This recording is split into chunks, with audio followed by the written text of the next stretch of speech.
Salah satu ikon projek di Indonesia ini adalah Nusantara lah. Tapi mereka ada berbagai pusat ekonomi lain. Contohnya kita ambil Bali lah.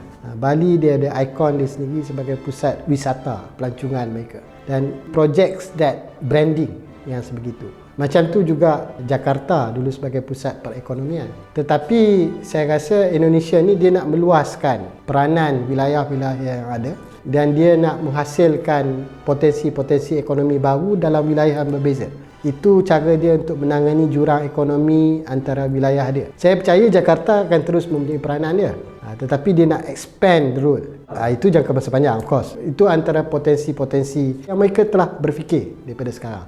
Macam tu juga Malaysia satu waktu dulu. Bila kita ada Kuala Lumpur, tiba-tiba kita bangunkan Putrajaya. Orang lain pun kata mengarut dan sebagainya. But it happened. Dia mengembangkan potensi ekonomi kepada tempat-tempat lain. Dan itu memberi satu niche area. Pusat pentadbiran kita adalah Putrajaya. Pusat ekonomi kita di Kuala Lumpur. So dia memberi peranan yang berbeza. Kita ada idea sebegitu. Contohnya Cyberjaya lah. Satu dulu sebagai pusat multimedia super corridor. Tapi pelaksanaan implementation dia gagal lah bagi saya. Tetapi idea tu ada pada ketika tu. Tapi berapa signifikannya kalau kita bincang tentang Nusantara itu sebagai pusat ekonomi, ia juga menggambarkan bagaimana foresight dia. Bagaimana Indonesia sekarang ni berfikir jangka masa panjang. Saya nak bagi beberapa simbol lain lah. Kata bagaimana Malaysia dulu pun, bila Malaysia mencanangkan nak buat KLCC, orang kata ni membazir besar. Saya pada jiwa muda saya pun fikir masa tu macam tu juga. Tapi kita lupa bahawa dia sebenarnya adalah satu penjenamaan kepada negara. Dia memberi signal kepada negara-negara luar bahawa Malaysia ni boleh membangunkan infrastruktur sebegitu, moden sebegitu, gas begitu, dengan facilities yang dikaitkan dengan Petronas dan sebagainya. So that is a symbol bahawa Malaysia ini ada potensi untuk berkembang, ada teknologi dia. Macam tu juga Formula F1. Bila kita bangunkan, orang mengadu kata benda tu, kata wastages dan sebagainya. Tetapi Formula 1 ini dia bukan semata-mata racing kereta. Dia adalah satu konsep untuk kita menguji kemampuan jentera kita, pembangunan kejuruteraan kita dalam konteks otomotif dan sebagainya. Kita nak test satu inovasi baru, teknologi baru. Itu signifikan dia. Macam tu juga 5. Apabila dia dibentuk, dia bukan semata-mata satu exhibition, tetapi dia jadi satu hub kepada teknologi ketenteraan yang terbaru. Dan dalam konteks teknologi, the most advanced technology would be military.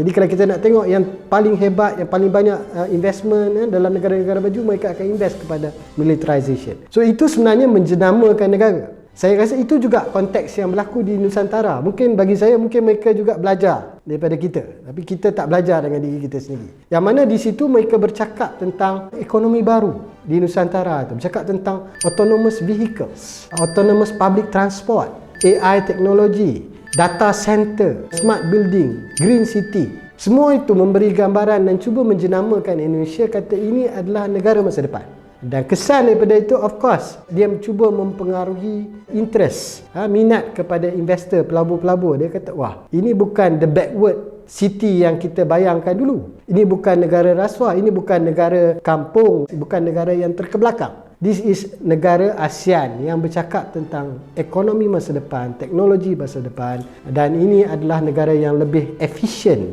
untuk pelaburan itu berlaku. Bagi saya, jika model itu dibina dan berjaya dibina sedemikian dengan pasaran mereka yang sebegitu luas, di Indonesia rakyat mereka sebagai consumer yang besar, maka bagi saya dia akan merevolusikan Indonesia. Dan it is coupled dengan beberapa usaha lain. Contohnya bagaimana mereka merevolusikan pendidikan mereka pada hari ini. Pendidikan berdasarkan kreativiti murid, daripada semata-mata nak bercakap tentang exam oriented ataupun model-model yang kita cuba dan tidak berjaya. Bila saya dengar kata Malaysia duk bising kata kita punya pendidikan PDPR, pendidikan atas talian ni gagal, bagi saya ini satu masalah yang cukup besar. Because the whole direction of the global society is moving to that direction, dan kita mengisytiharkan kita gagal. Kita menjenama negatifkan negara kita. Apa kualiti high learning kita? Setakat kita nak melahirkan lebih ramai banyak lecturer yang masuk jurnal-jurnal, tetapi tidak ada impact kepada society, dia tidak memberi makna apa-apa. Saya rasa salah satu daripada design planner atau arkitek yang membangunkan Nusantara itu pun daripada Malaysia. Sekarang ini pula dengan berbagai investor baru dengan ekonomi baru yang mula muncul di Indonesia, kumpulan-kumpulan yang merasa mereka tidak ada opportunity di Malaysia akan pergi ke sana. Andai kata kita punya pendapatan terus-menerus tidak berkembang, macam mana kita tengok, simple lah, apabila rakyat Malaysia ada yang pergi ke Australia untuk kutip Apple, bukan soal jenis pekerjaan tu yang dilihat, tetapi kerana pendapatan yang lebih lumayan, dan mereka tahu kesukaran kat sana pun cukup besar, tapi mereka memilih. Itu akan terus berlaku dalam negara ni. Bagaimana kita tengok sebagai contoh mudah lah, bagaimana lebih ramai rakyat Malaysia ke Singapura untuk mencari pendapatan. Itu bagi saya menunjukkan kegagalan kita untuk mewujudkan ekosistem yang memberi pendapatan yang lebih baik, terutama pendapatan yang sesuai dengan kos sara hidup dan inflasi yang semakin meningkat.